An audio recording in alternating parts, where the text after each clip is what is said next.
You think Christmas in 1960s Black households meant store-bought convenience? Think again.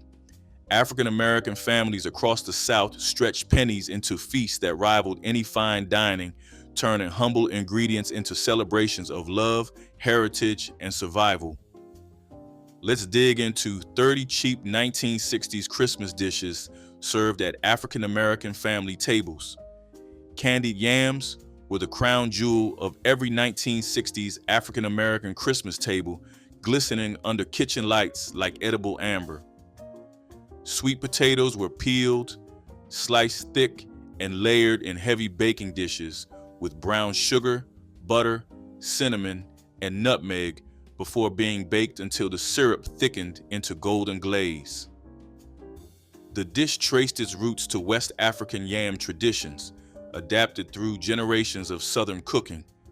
Families often baked them the night before Christmas, letting flavors meld while sweet aroma filled every room.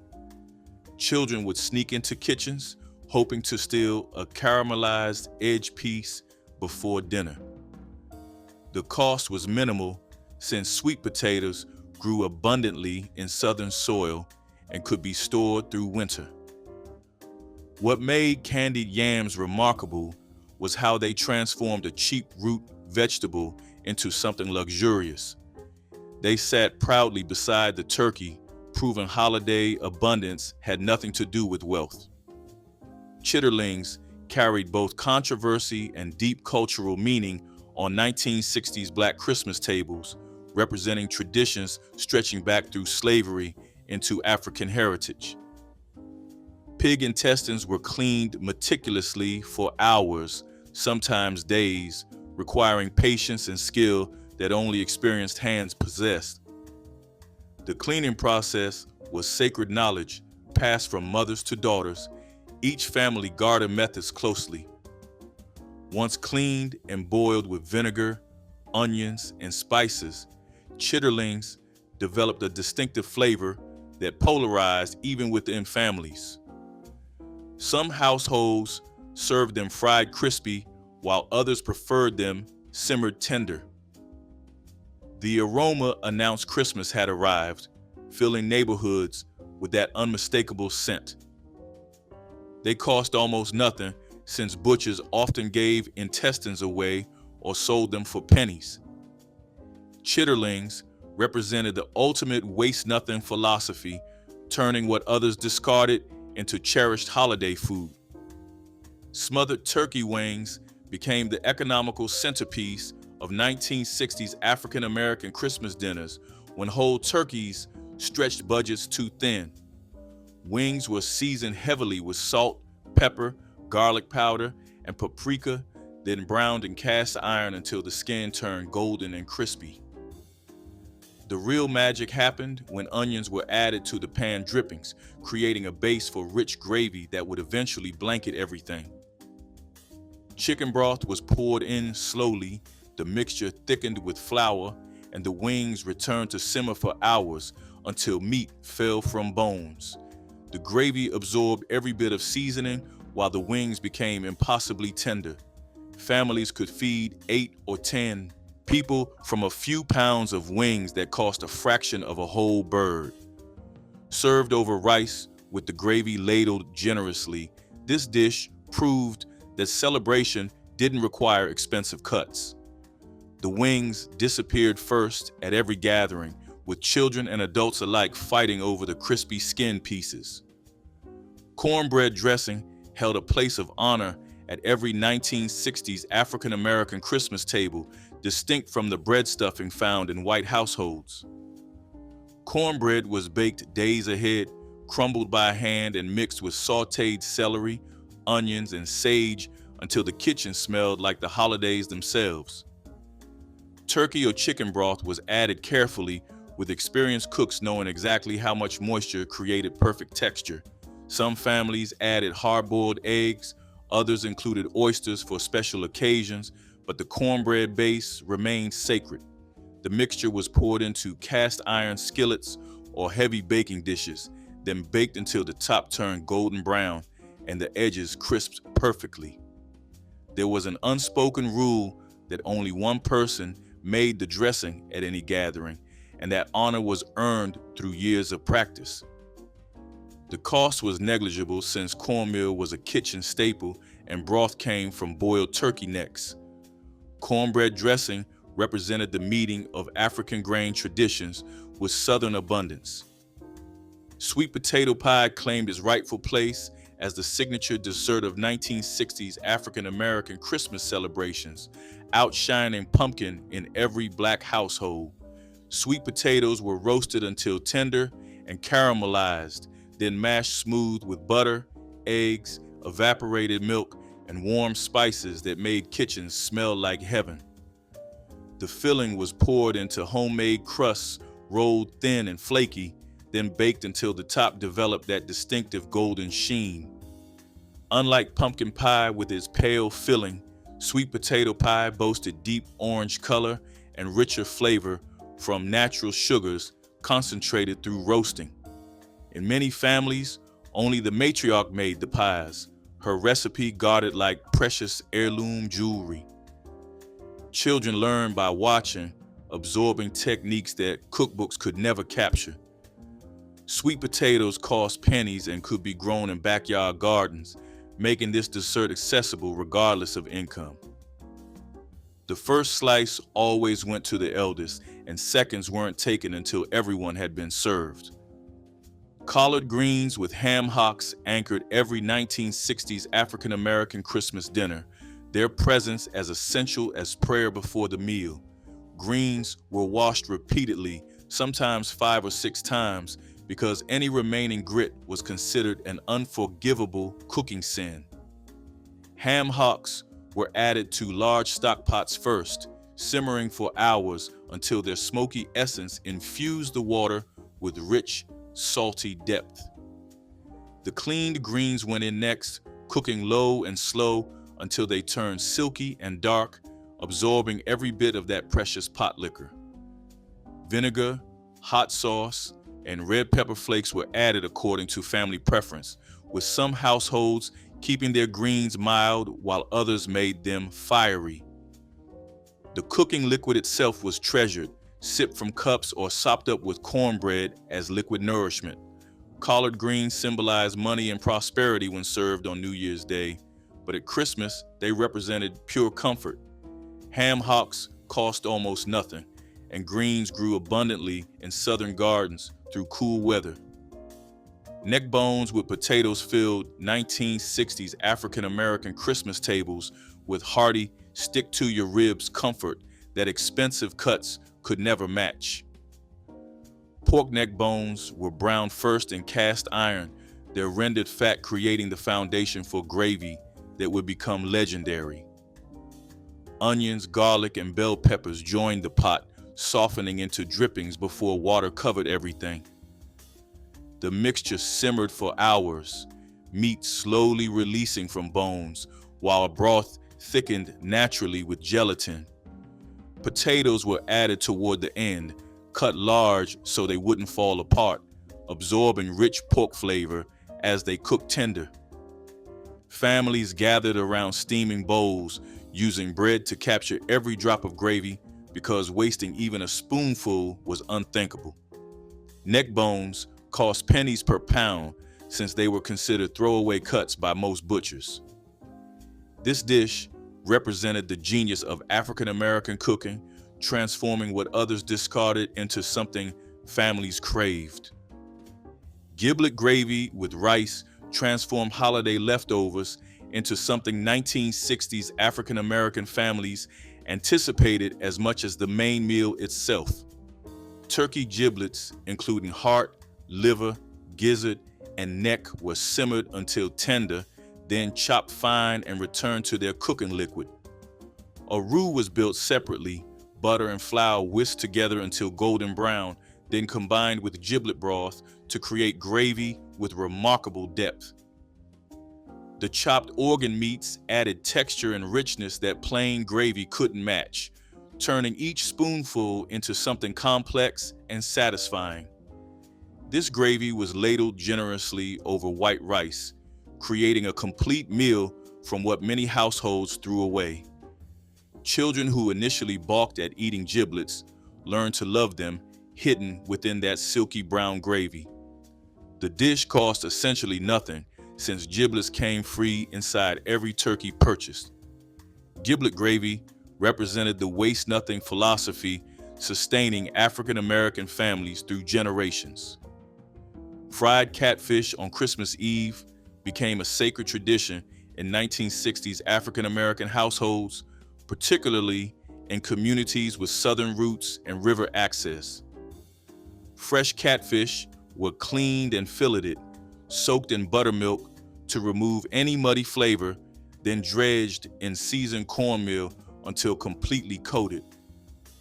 Cast iron skillets were heated with lard until a drop of water sizzled and popped, signaling perfect frying temperature. The fillets were lowered carefully into hot oil, cooking until cornmeal crust turned golden brown and shattered with each bite. Families gathered around kitchen tables covered with newspaper, eating fish straight from skillets while still crackling hot. Hot sauce bottles circulated endlessly, and hush puppies were fried in the same oil for accompaniment. Catfish could be caught free in southern rivers and creeks, making this feast accessible to every family.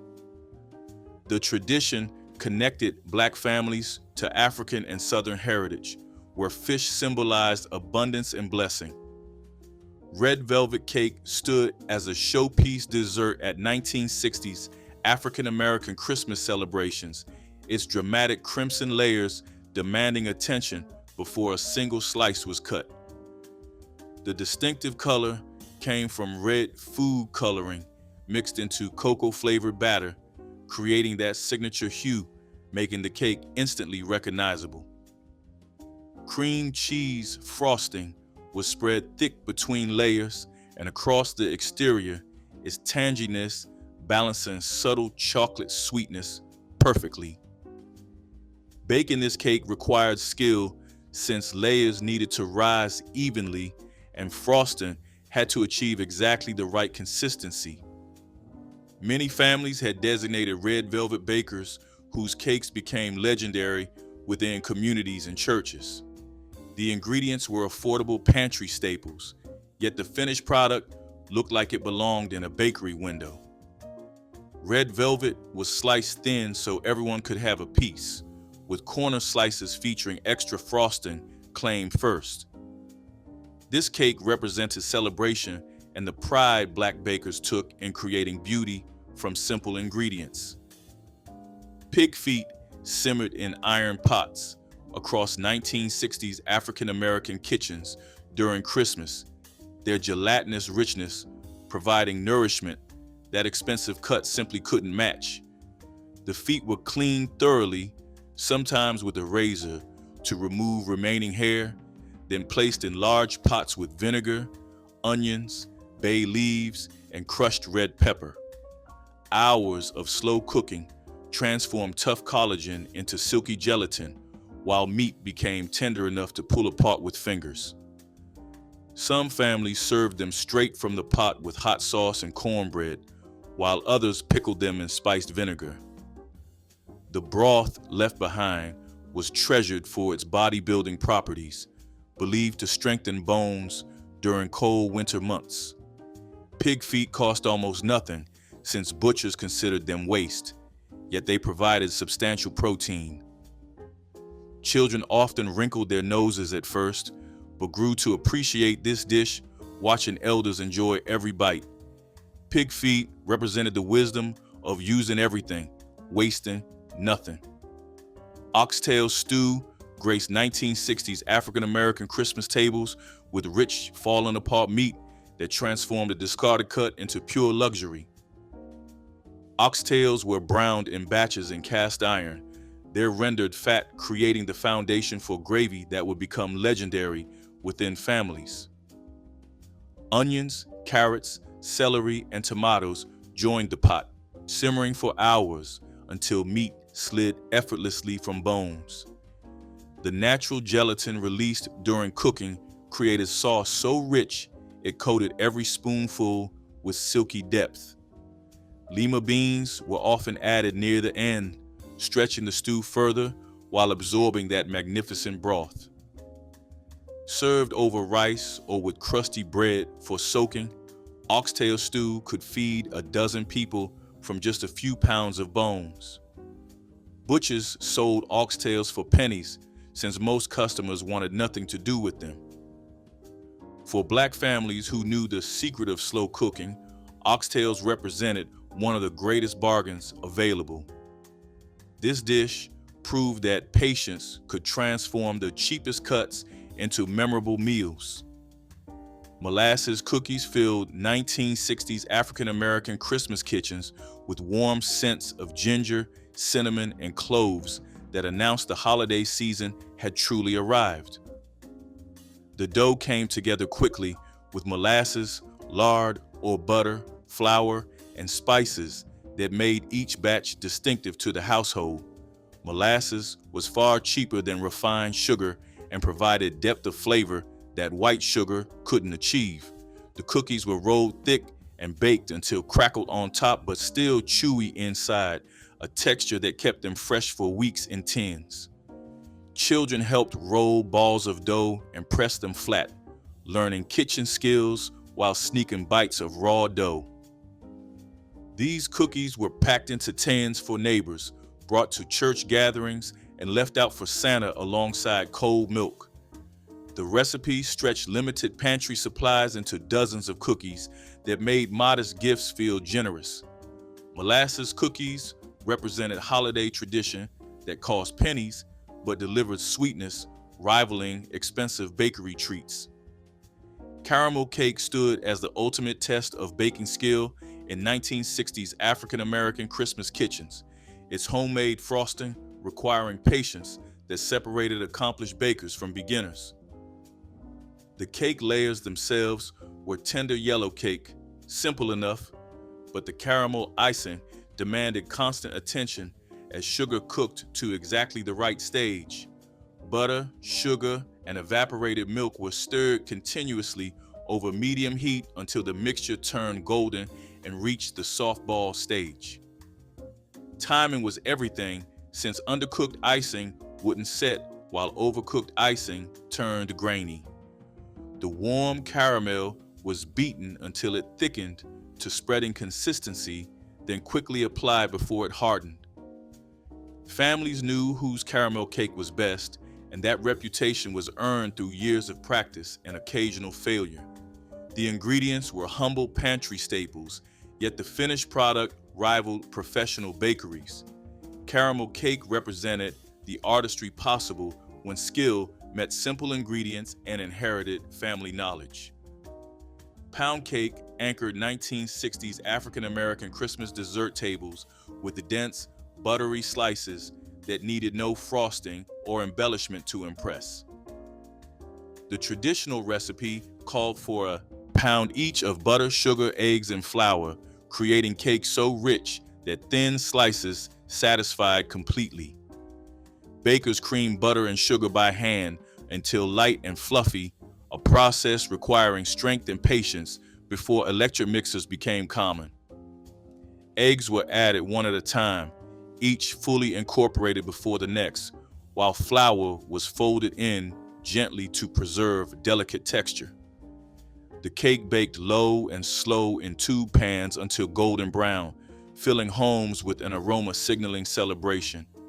Some families added lemon extract or vanilla, while others kept the flavor pure to showcase the butter. Pound cake kept well for days, improving slightly as flavors melded, making it ideal for holiday entertaining. Sliced thin and served with coffee, pound cake represented Southern hospitality at its finest and simplicity executed perfectly. Tea cakes carried generations of tradition in 1960s African-American Christmas kitchens, their simple sweetness connecting children to grandmothers who learned the recipe from their own elders. The dough mixed quickly with butter, sugar, eggs, flour, and just enough vanilla or nutmeg to add warmth without overwhelming. Unlike fancy decorated cookies, tea cakes were humble rounds, slightly crisp at edges but tender in the center. They were never overly sweet, designed to be eaten by the handful with coffee, tea, or cold buttermilk.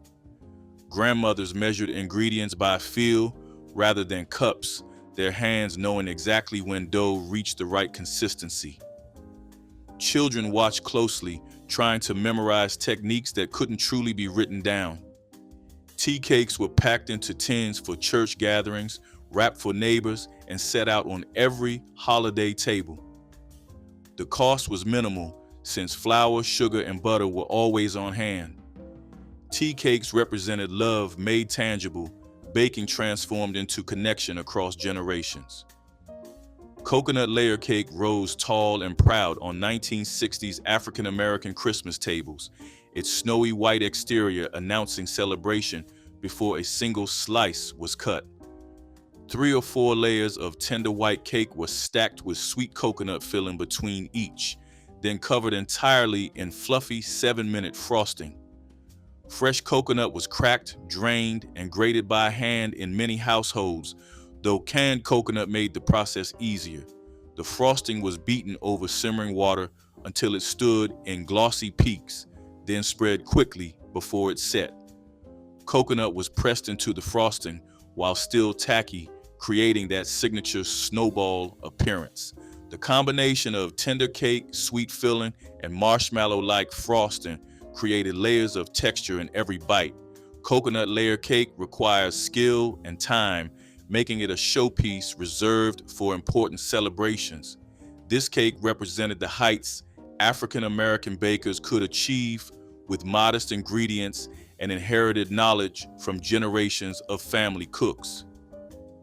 Banana pudding with meringue crowned 1960s African American Christmas, dessert tables with golden peaks that made the dish look far fancier than its humble ingredients suggested.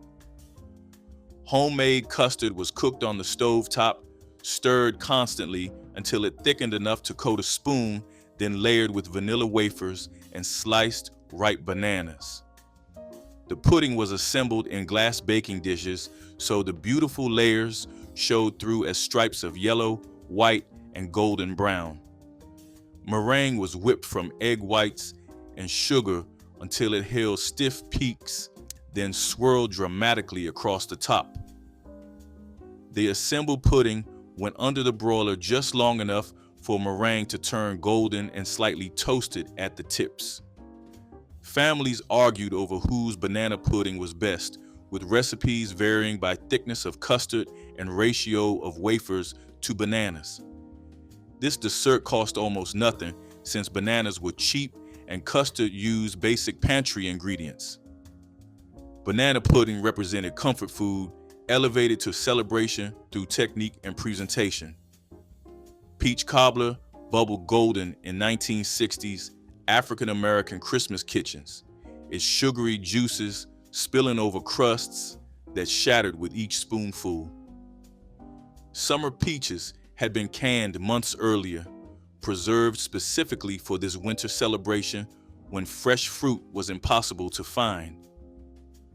The fruit was poured into baking dishes, sweetened with sugar and spiced with cinnamon and nutmeg, then topped with pastry strips or biscuit batter.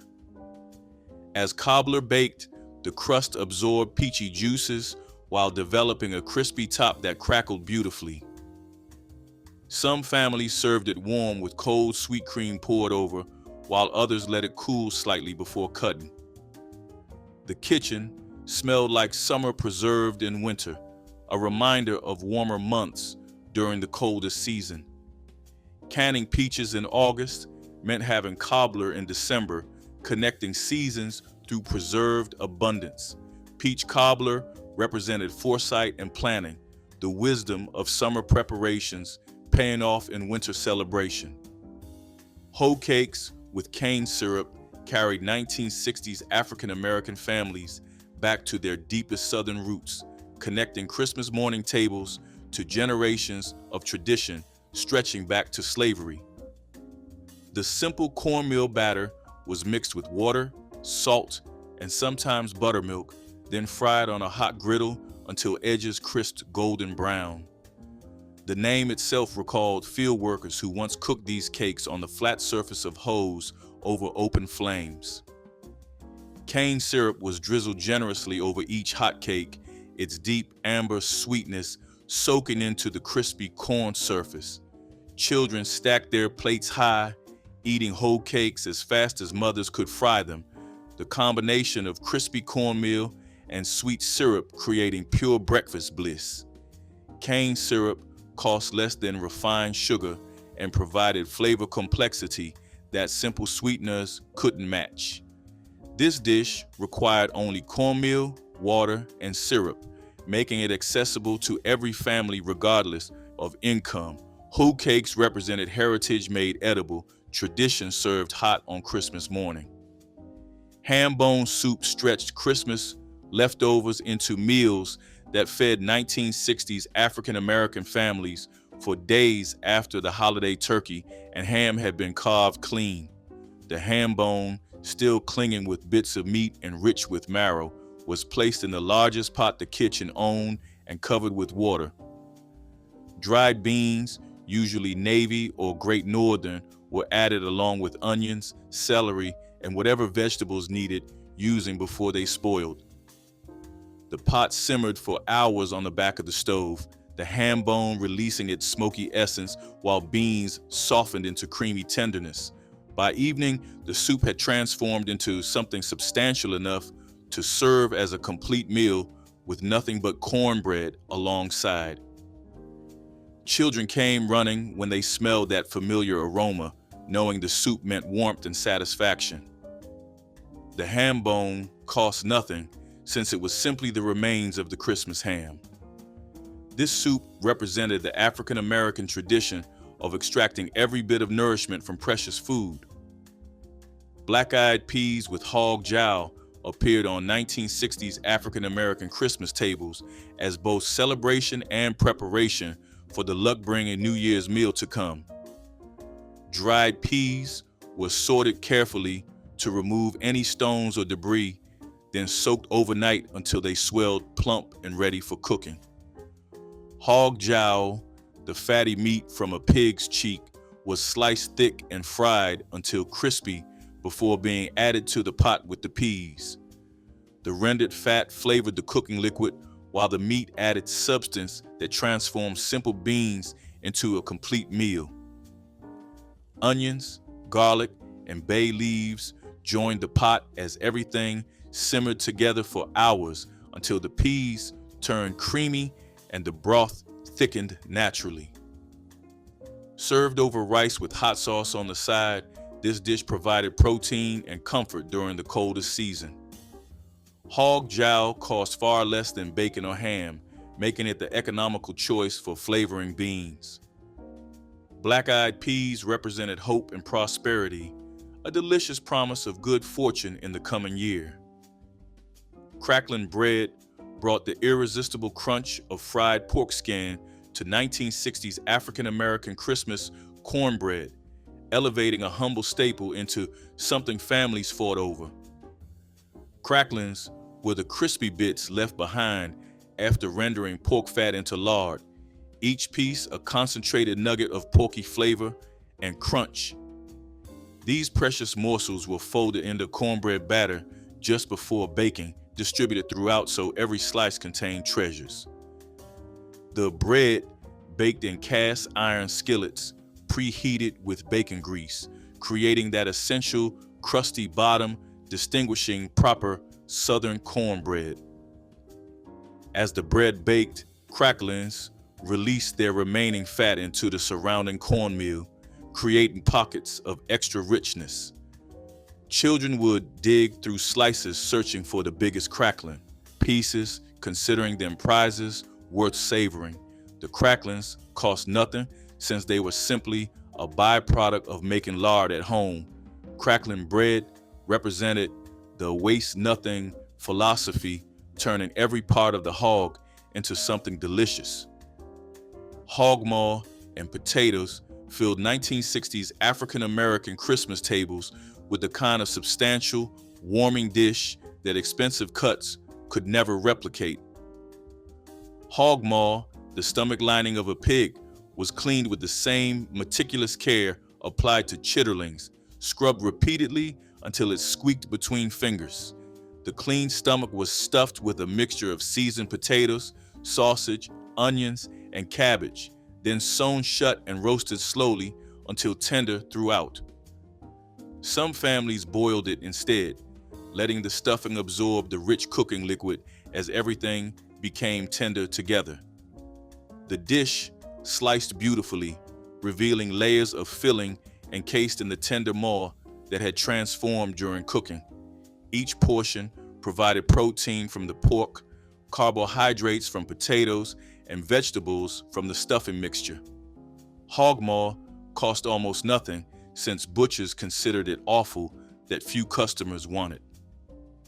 This dish represented the culinary genius of making a feast from parts others discarded. Smothered chicken graced 1960s African-American Christmas tables when families wanted something special, but turkey stretched the budget too thin. Whole chickens were cut into pieces, seasoned generously with salt, pepper, and garlic, then dredged in flour and browned until golden in cast iron. The chicken pieces were removed while onions cooked in the remaining drippings, creating the aromatic base for gravy that would blanket everything. Broth was added, the chicken returned to the pan, and everything simmered together under a tight lid until meat fell from bones. The gravy thickened naturally with the flour coating, becoming rich and silky as it absorbed flavors from the browning. Served over rice with gravy ladled generously, smothered chicken could stretch one bird to feed a dozen people. Chickens cost far less than turkeys and were often raised in backyards, making them accessible to every family. Smothered chicken represented celebration within reach, holiday spirit served affordably. Red punch flowed at 1960s African-American Christmas gatherings, its crimson color symbolizing celebration while sweetness delighted everyone. The punch combined fruit juices, ginger ale, and sherbet into a festive beverage costing pennies, yet looking impressive in cut glass punch bowls.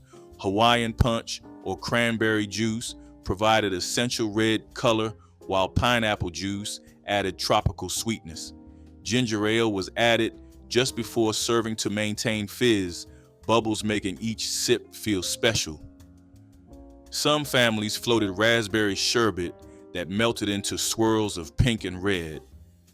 Children gathered around punch bowls, refilling cups repeatedly while adults socialized. The beverage required no alcohol, making it appropriate for church gatherings and family celebrations.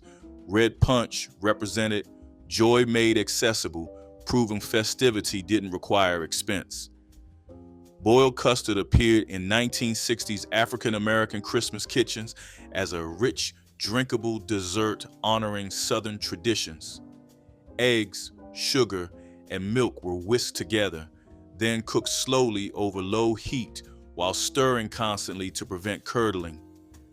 The mixture thickened into something between eggnog and creme anglaise, rich enough to coat a spoon but thin enough to sip. Vanilla extract was added once custard cooled, releasing fragrance into the creamy liquid. Some families served it warm, while others chilled it before the holiday meal. Children received small cups as special treats, the custard sweet enough to feel like dessert. Eggs and milk were inexpensive ingredients most households kept on hand. Boiled custard represented holiday indulgence achieved through technique rather than expense. Turnip greens simmered alongside collards in 1960s African-American Christmas pots, their bitter edge providing contrast to milder greens dominating holiday tables. The greens were washed repeatedly in basins of cold water until no grit remained hiding in curled leaves. Smoked meat, usually ham hocks or turkey necks, was added first, simmering until water became flavored broth.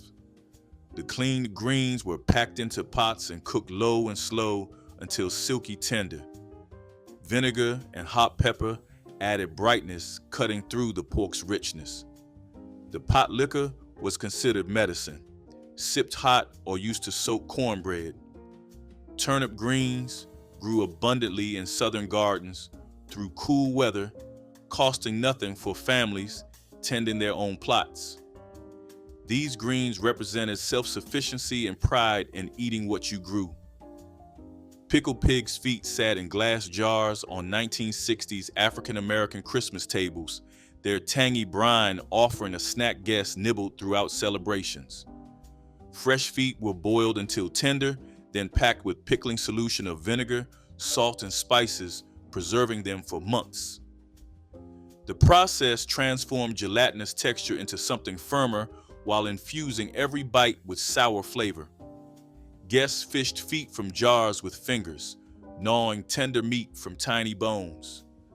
Some families made their own, while others purchased them from butcher shops, keeping large jars behind counters. Children either loved or hated them, with no middle ground possible. Pig's feet cost almost nothing, and pickling extended usefulness through winter. They represented preservation traditions, keeping protein available after butchering season. Blackberry dumplings brought summer sweetness to 1960s African-American Christmas tables through canning and preserving wisdom. Blackberries, picked in July, had been canned in sugar syrup, waiting for winter when fresh fruit was impossible. The preserved berries were heated until bubbling, then topped with biscuit dough that puffed into tender clouds. Dumplings steamed in berry liquid, absorbing fruit flavor, while undersides became saturated with purple sweetness. Served warm with berry sauce ladled over, this dessert tasted like summer memories in winter. Children helped pick berries during hot summer days, knowing their labor would be rewarded at Christmas.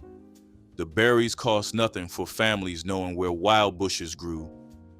Blackberry dumplings represented the connection between seasons. Dinner plates assembled strategically with small portions of many dishes created the visual abundance that made Thanksgiving feel special even when individual items were simple. Black mothers understood that perception mattered as much as reality, so they arranged plates with care to ensure everything looked generous. A tablespoon of each side dish, when presented attractively, made plates look full and varied despite containing less food than traditional servings. This wasn't deprivation, but intelligent portioning that ensured 20 people could eat from supplies that might normally serve 12. The variety itself provided satisfaction, as diners experienced multiple flavors even though amounts were modest. Children didn't notice smaller portions when their plates held 7 or 8 different items. Strategic plating represented the invisible labor that Black mothers performed to create holiday magic from limited means. Baked ham with pineapple rings was the kind of sweet, savory centerpiece that made Sundays feel like holidays even when nothing special was happening. Families would take a modest cut of ham, stud it with cloves, and layer pineapple rings on top, letting the juice drip down the sides as it baked until the whole kitchen smelled warm and sticky. The ham itself was simple and affordable, but the pineapple transformed it, turning an ordinary meal into something festive and bright. Watching the fruit caramelize in the oven felt like watching a tradition unfold, one that had been passed through so many hands that it no longer belonged to anyone in particular. Kids loved the sweetness, adults loved the nostalgia, and everyone loved the way the table suddenly felt fuller with that ham sitting in the center. Slices were served thick or thin, usually with mashed potatoes or bread on the side, soaking up all the extra glaze.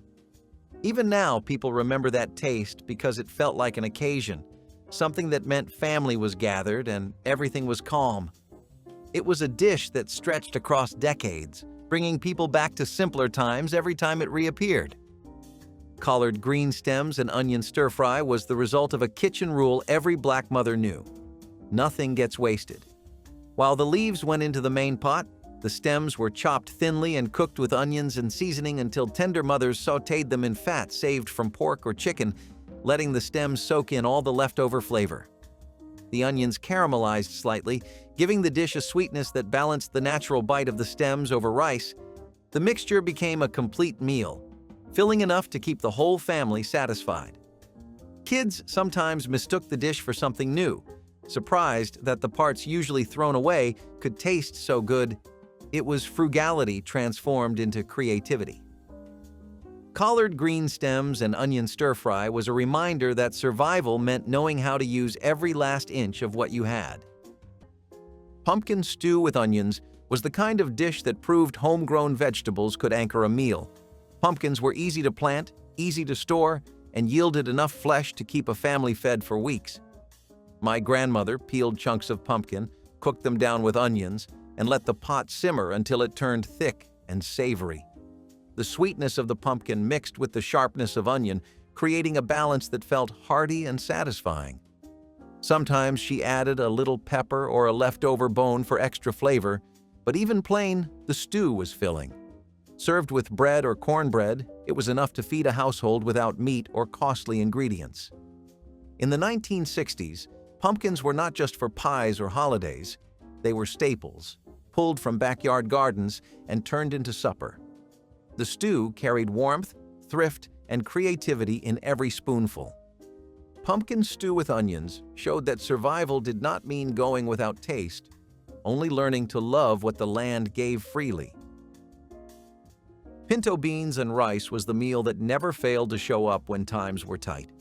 It was dependable, like the neighbor who always waved or the church that never closed its doors. Pinto beans soaked overnight, then simmered slow with onions, garlic, and a bit of salt pork if you had it. Rice stretched it further, making one pot feed everyone at the table.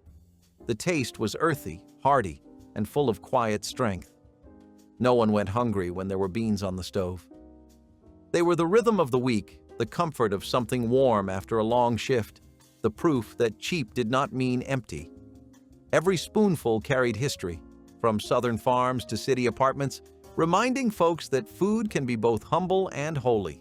It was nourishment for the soul as much as the body, and it made even the poorest dinner feel like home. Smothered chicken wings were a budget dinner that turned the cheapest poultry cut into something tender enough to fall off the bone. Wings were considered scraps in the 1960s, far from the party food they would become years later. Mothers browned them in a skillet, sprinkled flour to build a roux, and poured in water or broth until it thickened into a gravy that could stretch across a full pot of rice. The wings cooked low and slow, soaking up the gravy until they were soft, flavorful, and irresistible. The whole dish tasted like comfort, the kind that made you sit a little longer at the table just to savor the warmth. Children loved smothered wings because they felt rich even when they were not. Mothers loved them because they fed everyone without emptying their pockets. The gravy was always the real star, thick, savory, and perfect for spooning over everything on the plate. Leftovers rarely survived until the next day because kids asked for more before the pot even cooled. Smothered chicken wings were the kind of meal that made a house feel full even when the budget was not. Sweet potato pie made from scratch with lard crust became the dessert that delivered holiday sweetness without requiring expensive ingredients, turning humble root vegetables into celebration. Black mothers baked their own sweet potatoes until soft, then mashed them with evaporated milk, eggs, sugar, and warm spices like cinnamon, nutmeg, and vanilla when affordable. The filling was rich, smooth, and naturally sweet, requiring less added sugar than other desserts, making it economical and delicious. Pie crusts made with lard rather than butter saved money while producing flaky, tender pastry.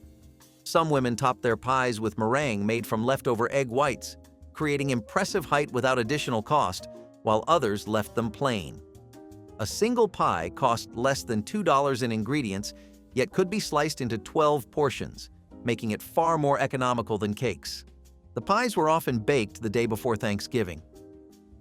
Cabbage and smoked sausage skillet was one of those frugal dinners that surprised people with how flavorful it was. Cabbage wilted down into soft, sweet ribbons while smoked sausage browned and released enough richness to season the whole pan together. They created a dish that was savory, smoky, and unexpectedly comforting. It filled the kitchen with steam and scent, warming the room as much as the meal warmed the stomach. Families made it because it was cheap, filling, and impossible to mess up. Kids might wrinkle their noses at the cabbage, but one bite usually changed their minds. Even now, that combination of smoky sausage and tender cabbage pulls people right back to their childhood kitchens, to nights when dinner was simple but perfect. And there was something deeply grounding about the way it all came together in one skillet, as if the ingredients knew how to support each other without much help. The dish tasted like a quiet evening, like soft conversations drifting across a small kitchen table, like the kind of comfort that comes from meals built on tradition and resourcefulness. Banana pudding with meringue-crowned black church Christmas dessert tables as a towering testament to patience and skill.